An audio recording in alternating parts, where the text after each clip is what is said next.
جب عرب ہم کہتے ہیں نا تو اس سے مراد ابو بکر ہوتا ہے، اس سے مراد عمر ہوتا ہے، اس سے مراد علی ہوتے ہیں، اس سے مراد ابو ایوب ہوتے ہیں۔ یہ عجم والوں کو تو نہ بولنا آتا تھا نہ عشق آتا تھا، بولنا بھی عرب نے سکھایا، عشق مصطفیٰ بھی عرب نے سکھایا۔ سرکار نے ابو انصاری سے کہا کہ اپنا سامان لو اور اوپر جاؤ۔ کہنے کہ یا رسول اللہ یہ کیسے ہو سکتا ہے کہ میں اوپر رہوں؟ سرکار نے فرمایا دیکھ تیری بیوی بھی اور بچے بھی ہیں، لوگ مجھ سے بار بار ملنے آئیں گے، تو کب تک اپنے بیوی بچوں کو الگ کرتا رہے گا؟ تو تجھے زحمت ہوگی، تو لہٰذا تو اوپر چلے جا، اور حال یہ ہوگا کہ جناب لوگ مجھے ملنے کے لیے آئیں گے تو تیری فیملی ڈسٹرب نہیں ہوگی۔ تو الامر فوق الادب، دل تو نہیں چاہتا تھا کہ اوپر جاؤں، لیکن جب حضور نے کہہ دیا جاؤ تو حکم تھا تو چلے گئے۔ اب آپ سنیے انداز دیکھیے حضرت ابو ایوب کا، بیوی سے کہتے ہیں کھانا ذرا زیادہ بنا کر بھیجنا، کھانا جب حضور کی بارگاہ میں بھیجو تو ذرا زیادہ بنا کر بھیجنا۔ اور جب مسلم شریف میں روایت موجود ہے، بالکل جہاں مسلم شریف ختم ہو رہی ہے، عشق و محبت آپ دیکھیں صحابہ کرام کی، اور یہ ضیافت کے بیان کے اندر، مہمان نوازی کے بیان میں، جب حضرت ابو ایوب انصاری کے بچے حضور کی خدمت میں کھانا لے جاتے اور کھانا بچ کر جب واپس اوپر آتا کچھ، تو یہ بیوی، شوہر اور چاروں بچے بیٹھ کر تھال کے اندر غور سے کچھ تلاش کر رہے ہوتے تھے۔ کیا تلاش کر رہے ہوتے تھے؟ حضور کی انگلیوں کے نشان۔ بولے سبحان اللہ۔ یہ ہم سے کہتے ہیں کہ مدینے کے اندر تم ایک ایک زیارت تلاش کرتے ہو، کیوں؟ میں نے کہا یہ عشق ہے۔ کہتے تم تدبر کرتے ہو، تلاش کرتے ہو، ڈھونڈتے ہو ایک ایک زیارت کو، اور زیارت کو ڈھونڈ کر وہاں پر پہنچتے ہیں۔ ہم نے کہا ہم تو تمہارے محل پر تھوکتے بھی نہیں ہیں، لیکن اس جھونپڑی کو دیکھنا چاہتے ہیں جس میں مصطفیٰ رہتے تھے، کیونکہ ہمارے دل کے اندر اس کی عقیدت ہے، اور یہ ڈھونڈنا جو ہے یہ محبت اور عشق کی علامت ہے۔ اب ابو ایوب خود، یہ مسلم شریف بخاری میں موجود ہے، خود اور اپنی بیوی کے ساتھ 4 بچے بیٹھ کر صرف پلیٹ کے اندر حضور کی انگلیوں کے نشان ڈھونڈتے ہیں، اور جہاں سے نشان نظر آتا ہے وہاں سے وہ کھانا شروع کرتے ہیں۔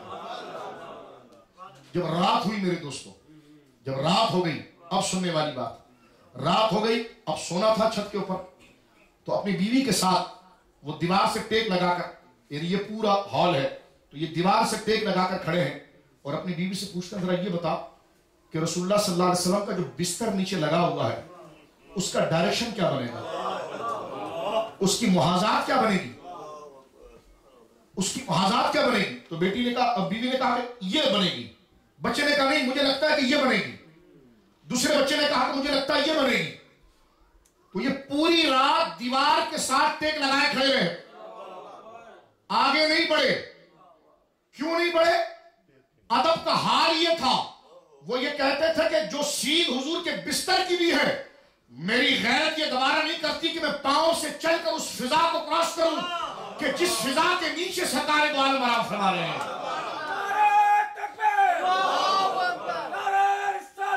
اور اس مسئلے کو آپ مسجد سے سمجھ سکتے ہیں۔ دیکھو گراؤنڈ پلس 2 کی مسجدیں ہوتی ہیں، گراؤنڈ پلس 1 کی مسجدیں ہوتی ہیں، مسجد میں نیچے بھی قرآن کی الماریاں ہوتی ہیں، اوپر بھی ہوتی ہیں۔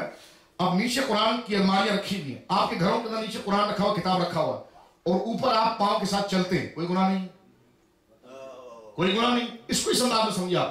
مسجد کے اگر 2 فلور ہیں تو نیچے بھی قرآن رکھا ہوتا ہے، اوپر بھی قرآن رکھا ہوتا ہے۔ اگر اس دیوار کے ساتھ مسجد میں قرآن کی الماری رکھی ہوئی ہے تو ٹھیک اس کے اوپر لوگ چل بھی رہے ہوتے ہیں، پاؤں سے کھڑے بھی ہوتے ہیں، کوئی مفتی منع نہیں کرتا۔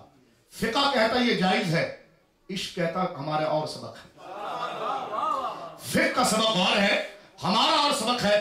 آج قرآن کی الماریاں مسجد کے نیچے فلور پر پڑی ہوں تو مسجد کے اوپر کے فلور پر چلنا حرام نہیں، ناجائز نہیں، لیکن صحابی کا عشق اور محبت اور ادب کو ملاحظہ کیجیے۔ میں اپنی گفتگو ختم کر رہا ہوں کہ اگر نیچے فلور پر سرکار کا صرف بستر رکھا ہوا ہے تو وہ اس کی فضا کو کراس نہیں کرتا چل کر، کہتا میری غیرت ایمانی اس بات کو گوارا نہیں کرتی کہ میں پاؤں سے چل کر اس جگہ کو کراس کروں جس جگہ پر حضور کا نیچے بستر لگا ہوا ہے۔ صبح نیچے آئے، کہنے کہ یا رسول اللہ میں اوپر نہیں رہ سکتا۔ سرکار نے فرمایا کیوں، کیا ہو گیا؟ کہنے کہ حضور ساری رات دیوار کو ٹیک لگا کر میں نے گزار دی ہے، مجھے بار بار لگتا تھا کہ میرا پاؤں کہیں آپ کے جسم کو لگ رہا ہے، حالانکہ پوری چھت تھی۔ یہ عشق ہمیں کس نے سکھایا؟ یہ صحابہ اکرام نے۔ اور یہ محفلیں میرے دوستو اس لیے منعقد کی جاتی ہیں تاکہ ہمیں ذات مصطفیٰ کریم صلی اللہ علیہ وسلم کا مرتبہ پتا چلے، حضور علیہ السلام کی عظمت و شان پتا چلے، سرکار کے مرتبے کی بزرگی پتا چلے کہ جس نبی محترم صلی اللہ علیہ وسلم کا ہم کلمہ پڑھتے ہیں، اللہ رب العالمین جل وعلا نے انہیں کیسی بزرگی عطا فرمائی اور انہیں کیسا مقام عطا فرمایا جن کے چہرے کی قسم خدا خود یاد کرتا ہے، ان کے زلفوں کی قسم کو خدا خود یاد کرتا ہے، پاؤں پر لگی ہوئی خاک کی قسم کو خدا خود یاد کرتا ہے، وہ عرش والا رب اس مٹی کی بھی قسم اٹھاتا ہے جو مصطفیٰ کے پاؤں کے نیچے رکھتی ہے، اور قرآن کہتا ہے لا اقسم بہذا البلد، محبوب ہمیں مکہ شہر کی قسم ہے، اس لیے نہیں کہ وہاں پر ہمارا گھر ہے، اس لیے نہیں کہ وہاں پر صفا مروا ہے، فرمایا وانت حل بہذا البلد، تیرے پاؤں وہاں پر لگتے ہیں، تو محبوب اس لیے ہم اس مٹی کی قسم کو اٹھاتے ہیں۔ تو آپ اندازہ لگائیے، یہ کہنا کہ قرآن کے اندر محبت کا یہ رنگ نہیں ہے جس کو آپ بیان کرتے ہیں، تو میں نے صرف اختصار کے ساتھ چند ہی آیتیں آپ کے سامنے ذکر کی ہے کہ قرآن کریم نے حضور کے کھڑے ہونے کو، حضور کے دیکھنے کو اور حضور کو اپنی آنکھوں میں بسانے کو گویا کہ ذکر کیا۔ اور سیدہ عائشہ کہتی ہیں یا رسول اللہ، میں آپ کے قریب رہ کر میں نے یہ مشاہدہ کیا کہ اللہ آپ کو اتنا پیار کرتا ہے کہ آپ کے دل میں اگر کوئی بات آئے اس سے پہلے وہ زبان پر آئے الا یساری لک فی ہواک، اللہ اس کو پورا کرنے میں جلدی فرماتا ہے۔ لہٰذا میرے دوستو، اس تمام گفتگو کا طریقہ یہ نکلا اور خلاصہ یہ نکلا کہ ہمیں چاہیے کہ ہم ہر وہ طریقہ اختیار کریں جو ذات مصطفیٰ کریم صلی اللہ علیہ وسلم کی محبت اور تعظیم کو واضح کریں۔ اور حضور کی محبت میں ایک تو حضور کا ذکر ہے، کیونکہ محبت کسی سے ہو جائے تو کسی کو کسی سے محبت ہو جائے تو وہ منہ پر اس کے بارے نہیں بچتے۔ حدیث پاک کے اندر آتا ہے اذا حب الشیء فاکثر ذکرہ، یہ حضور نے خود بتایا، فرمایا جب کسی کو کسی سے پیار ہو جاتا ہے وہ اسی کو یاد کرتا رہتا ہے۔ اہل سنت کہتے ہیں میں سو جاؤں یا مصطفیٰ کہتے کہتے، کھلے آنکھ صلی اللہ کہتے کہتے، کہنے کہ کیوں؟ ہم نے کہا یہ محبت ہے۔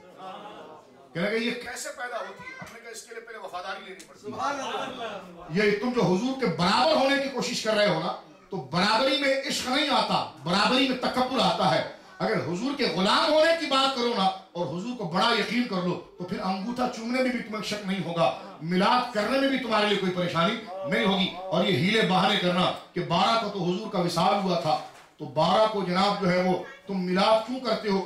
اس دن تو جناب سوگ ہونا چاہیے۔ تو میں نے کہا چل ہم خوشی کر لیتے ہیں، سوگ تو کر لے، اور مل کے بات کر، ٹھیک ہے تو سوگ کر، لیکن ہم دیکھتے ہیں کہ 12 کو تیرے دانت نکل رہے ہوتا، سوگ تو بھی نہیں کرتا، تو پتا چلا سوگ خود تیرے نزدیک معتبر نہیں ہے، اس لیے کہ سوگ صرف 3 دن کا ہوتا ہے۔ یا اس عورت جس کا سرپرست اس کا شوہر اگر انتقال کر جائے خدا نہ کرے تو اس کے لیے بہت بڑا صدمہ ہے۔ قرآن نے سورہ بقرہ میں ذکر کیا کہ بیوہ عورت کے لیے 4 مہینہ 10 دن اس کی عدت ہے، اس کے علاوہ کوئی سوگ نہیں ہے، اس کے علاوہ بولیے کوئی سوگ نہیں ہے۔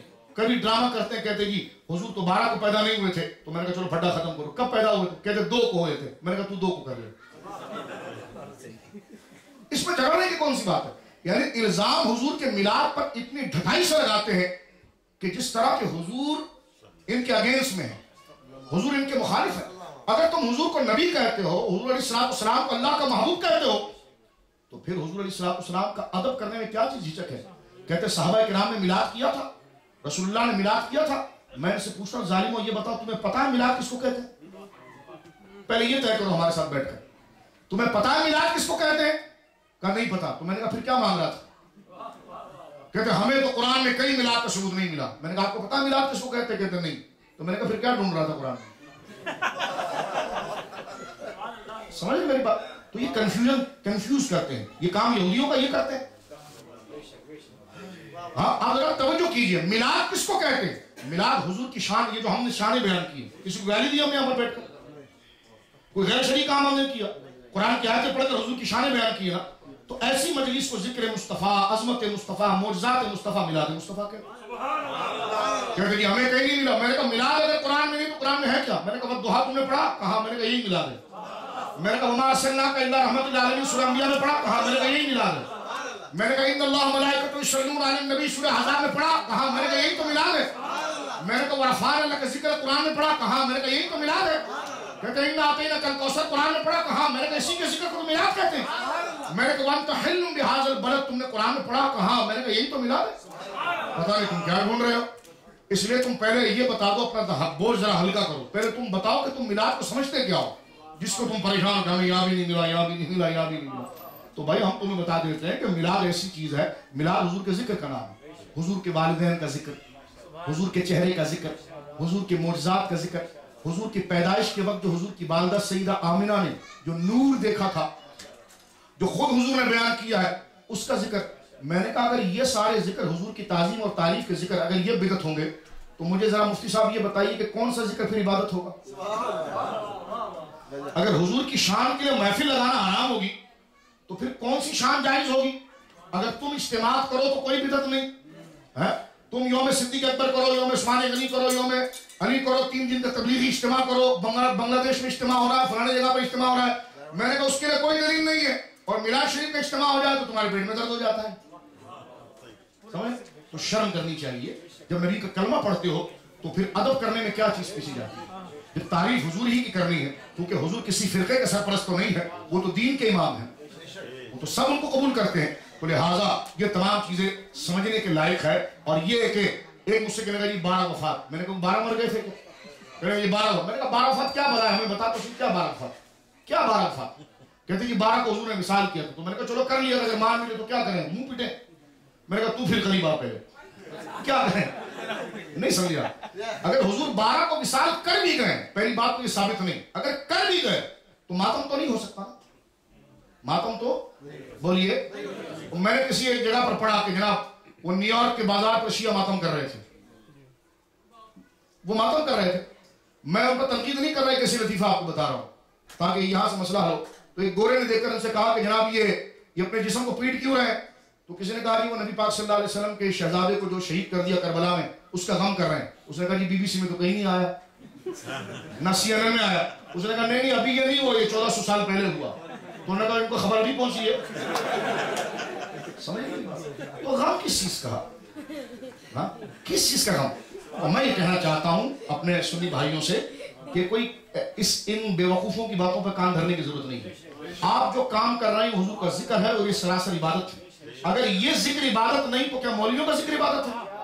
پھر لیڈروں کا ذکر عبادت ہے؟ سعودی عرب کا ذکر عبادت ہے؟ ذکر عبادت ہی ذات مصطفیٰ کریم کا ہے. تو لہذا مطمئن رہیے، اللہ نے آپ کو توفیق دی، میری بہنوں کو میرے بھائیوں کو اللہ نے توفیق دی کہ ان کو اپنے محبوب کے ذکر کے لیے چنا. لہذا شیطان کا وسوسہ آپ دل میں نہ لائیں. پوری زندگی بھر آپ اس بات کو ذہن میں رکھیں کہ جو کام حضور کی محبت میں کیا جاتا ہے یہ آپ خود نہیں کرتے، اللہ رب العالمین آپ کو توفیق دیتا ہے اور اپنے محبوب کا ذکر آپ سے کرواتا ہے. تو میں دعا کرتا ہوں اس مجلس میلاد کو اللہ رب العالمین قبول فرمائے اور اپنے عقیدوں کی حفاظت کریں. اپنے بچوں کی تربیت کی طرف ذرا توجہ دیں. آپ کے بچے کہاں جاتے ہیں، کہاں بیٹھتے ہیں، کس کے ساتھ وابستہ ہوتے ہیں. ہمارے امریکہ کے اندر ایک فیشن چل پڑا ہے، جو عربی بولتا ہے تھوڑی سی انگریزی بولتا ہے، لوگ کہتے ہیں بول بڑا امام ہے. تو امام وہ ہوتا ہے جو عاشق رسول ہوتا ہے. جو حضور کا ابو جہل بھی عربی بولتا تھا، وہ پشتو نہیں بولتا تھا، وہ بھی عربی بولتا تھا. وہ پنجابی بھی نہیں بولتا تھا، وہ عربی بولتا تھا. ابو لہب بھی عربی بولتا تھا. تو عربی بولنا معیار نہیں ہے، حضور کا عشق رکھ کر زبان بولنا معیار ہے. حضور کے ساتھ وفاداری کرنا کیا ہے؟ بولیے. ہمیں ایسی عربی چاہیے جو ابو بکر کی زبان والی تھی، کہ جن کے دل میں حضور کی محبت تھی اور زبان پر عربی زبان تھی. عربی زبان کو بھی آپ دیکھیے. ایک نقطہ سنیے، آپ نماز پنجابی میں پڑھتے ہیں، بولے پشتو میں پڑھتے ہیں، اردو میں پڑھتے ہیں، انگلش میں پڑھتے ہیں، جبکہ ایسے ہی پڑھنا چاہیے. کیوں؟ اس لیے کہ نماز دعا ہے، نماز دعا ہے. اور دعا جب اپنی مادری زبان میں کیا جائے، مدر ٹنگ میں کیا جائے تو اس سے ایک دقت پیدا ہوتی ہے. تو یہ ہماری کتابوں فقہ میں لکھا ہے یہ بات کہ ہر آدمی کو نماز اپنے مطلب سے پڑھنے کی اجازت ہونی چاہیے تھی. کہ وہ اردو والا کہے اللہ سب سے بڑا ہے، ساری تعریفیں اللہ کے لیے ہے، وہ رحمان و رحیم ہے اور تمام جہانوں کا مالک ہے، میں تیری عبادت کرتا ہوں. اب مجھے بتائیں اس میں زیادہ ذوق ہے یا الحمدللہ میں زیادہ ذوق ہے؟ اپنی زبان میں زیادہ ذوق ہے. اپنی زبان میں جب بندہ التجا رب کی بارگاہ میں کرتا ہے اس میں زیادہ ذوق آتا ہے. آپ کی مسجد کے امام صاحب اگر عربی میں دعا کریں تو کبھی آپ کہتے ہیں یار کبھی اردو میں ہی کر دو تاکہ ہمیں پتہ چلے آپ بول کیا رہے ہو. ٹھیک ہے؟ کیونکہ دعا کے لیے ضروری ہے کہ جو آپ بول رہے ہیں اس کو آپ سمجھے بھی. تو علماء نے مسئلہ اٹھایا کہ سب سے بڑی دعا تو عربی نماز ہے. تو نماز کو ہمیں اپنی زبان میں کیوں نہیں کرنے؟ انگریزی والا انگریزی میں نماز پڑھتا، اردو والا اردو میں نماز پڑھتا، سندھی میں پڑھتا، پنجابی میں پڑھتا، اردو والا اردو میں پڑھتا، لیکن سب عربی میں پڑھ رہے ہیں. اس کا ایک جواب علماء نے لکھا، فرمایا صرف حضور کی نسبت کی. آپ دیکھ رہے ہیں، میں کہتا ہوں ملا جی نماز تو پڑھ رہے ہیں لیکن یہ عربی کی بھی حفاظت صرف اس لیے کہ حضور عربی بولتے ہیں. بولنا سبحان اللہ. یہ مقام مصطفیٰ کی بزرگ خدا اپنی عبادت کرواتا ہے لیکن زبان وہ بلواتا ہے جو مصطفیٰ بولتے ہیں. اللہ کی زبان قرآن، اللہ کی زبان عربی نہیں ہے، اللہ کی زبانوں سے پاک ہے. پہلی تو ساری کتابیں جناب جو عبرانی زبانوں میں اتری ہیں لیکن قرآن عربی میں اس لیے ہوتا کہ مصطفیٰ عربی بولتے تھے، نمازیں عربی میں اس لیے ہوئی کہ مصطفیٰ عربی بولتے تھے۔ میں نے کہا تم کہاں کہاں سے میلاد رکھو گے؟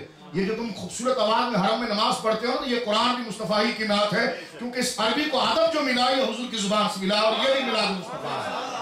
اللہ رب العالمین جل وعلا ہمارے سینے کو کینوں سے پاک کرے، اور اپنے محبوب اور اپنے محبوب کی اولاد، اپنے محبوب صلی اللہ علیہ وسلم کے والدین اور اپنے محبوب صلی اللہ علیہ وسلم کے اصحاب اور امت کے اولیاء اور ہر وہ شخص جو سرکار دو عالم صلی اللہ علیہ وسلم کا ادب و احترام کرتا ہے، اس کی تعظیم و توقیر کرنے کی توفیق عطا فرمائے، اور آپ کی اس بزم و مجلس کو اللہ قبول فرمائے۔ اتنا وقت آپ نے دیا ہے، اتنا وقت دیا ہے آپ نے، تو یہ کوئی زیادہ ٹائم آپ نے نہیں دیا، اس سے کئی گنا زیادہ دنیا میں بھی پاؤ گے، آخرت میں بھی پاؤ گے، کیونکہ یہ آپ نے حضور پر کوئی احسان نہیں کیا۔ آپ کہیں گے ہمیں میلاد کی محفل سجائیے، تو میں آپ کو ایک بات کر دوں تاکہ ذہن میں وسوسہ نہ رہے۔ کوئی کہے ہم اتنے دیر میلاد میں بیٹھے، تو میں نے کہا یہ جو تم نے 1 گھنٹہ دیا ہے تو تم اپنی زندگی میں دیکھو گے اور آخرت میں دیکھو گے کہ اس کا اجر تمہیں کتنا ملے گا۔ کیوں؟ میں نے کہا یوں کہ اللہ رب العالمین اپنے محبوب سے محبت کرتا ہے، اور محبت کا تقاضا یہ ہے کہ محب اپنے محبوب کے ساتھ کسی کا قرضہ نہیں رکھتا۔